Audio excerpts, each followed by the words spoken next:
we've seen delivery, we've seen who else? Shadowfax. So looking at the ecosystem, and some good players have come out of it. Like delivery is likely to do an IPO, has done an IPO. Yeah, it's already listed. Right.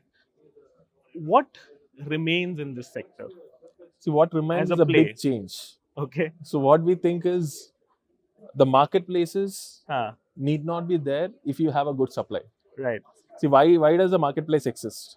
Because there's a demand already being created at a faster pace, and supply is not matching. If supply is directly connected, there's no middle marketplace which is required.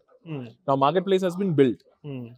Marketplace also built in a way that they were trying to aggregate the supply side, but they were not controlling the supply side.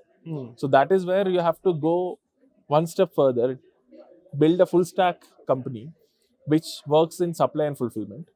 If that is coming in, and only thing that remains is the 3PL, where you have to have warehouses to store the inventory that an Amazon or a Flipkart wants to deliver.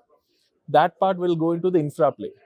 You don't need to look at the logistics play. Logistics will be, the demand and supply will be directly connected. So you link these two directly. That's what is remaining. For a new builder looking at logistics opportunities. So what we envision is somebody like a Blue Dart or a FedEx. It's taken 30-40 years to build that large empire, right? Giant. Multinational companies, right? Multiple countries, multiple geographies. They took 30-40 years. Right.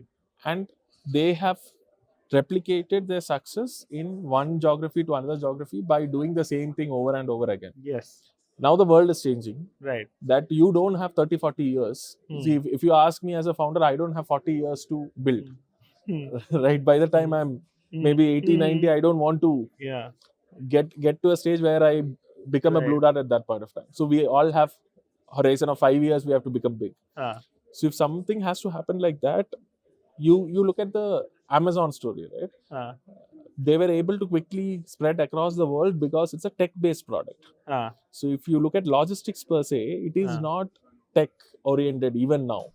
The deployment is manual, procurement is manual, the procuring vehicles is manual, operating it is a very big manual effort, financing is also manual. So there are a lot of stakeholders which act on silos.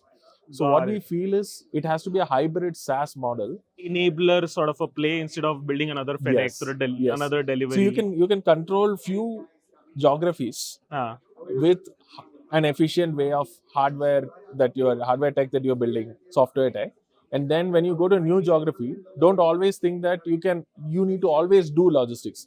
Think about it a little differently. You orchestrate logistics in certain geographies and move fast. What is the gap to solve? The gap is... no, I mean, think about that's what you're trying to say. The gap is this. Yes. Think about what the gap to solve is. Yes. Got it.